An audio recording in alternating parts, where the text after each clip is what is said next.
Kebocoran data DPT bukan sepele.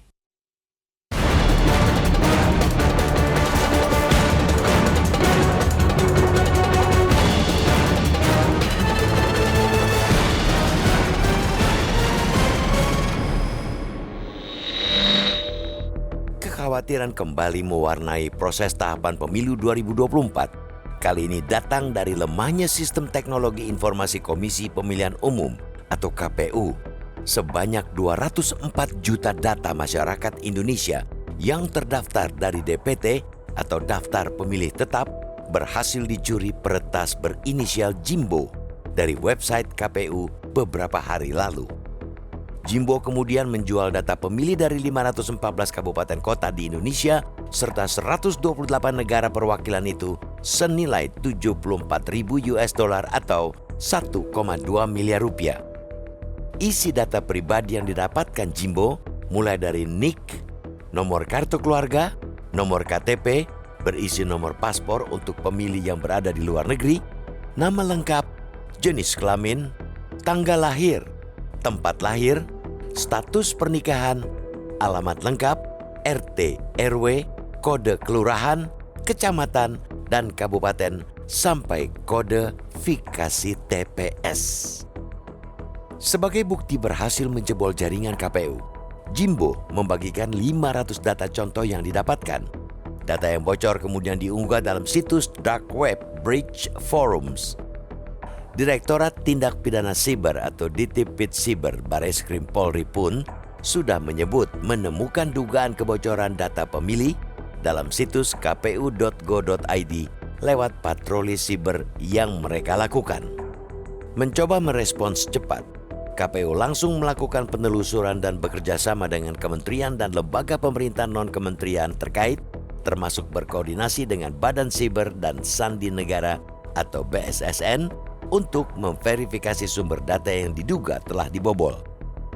Dilihat dari konteks saat ini, bahaya dari kebocoran data yang dialami KPU itu tentu bukan hal sepele, terutama di masa-masa menjelang pemilu 2024 yang memang menjadi periode panas dan sensitif. Apabila peretas Jimbo ini benar-benar berhasil mengakses situs KPU, tentu saja bisa sangat berbahaya pada pesta demokrasi pemilu yang sedang berjalan. Apalagi dugaan peretasan yang menyasar data KPU bukan kali pertama terjadi. Pada September 2022, dugaan data KPU bocor pernah santer beredar di media sosial Twitter, kini X. Ketika itu, peretas anonim Bjorka mengklaim berhasil menjebol 105 juta data kependudukan warga Indonesia dan menjualnya di Breach Forums. Publik dan peserta pemilu jelas khawatir modus seperti ini dapat dimanfaatkan untuk mengubah hasil rekapitulasi penghitungan suara pemilu. Jika itu terjadi, pesta demokrasi sudah pasti akan tercederai. Bahkan, tidak tertutup kemungkinan bakal menimbulkan kericuhan pada level nasional.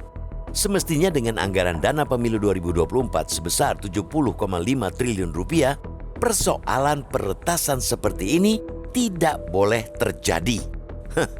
Apalagi sebenarnya sejumlah kalangan sudah mengingatkan Ketua KPU terkait adanya kerentanan di sistem KPU pada Juni 2023 lalu.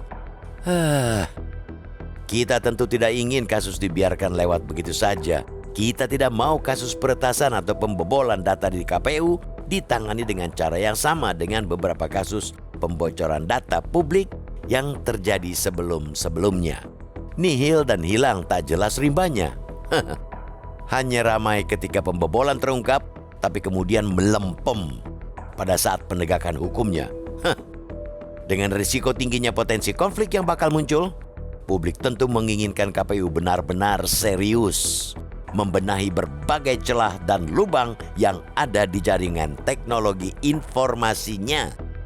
Persoalan peretasan data tidak boleh lagi hanya dijawab dengan sekadar lip service yang menina-bobokan.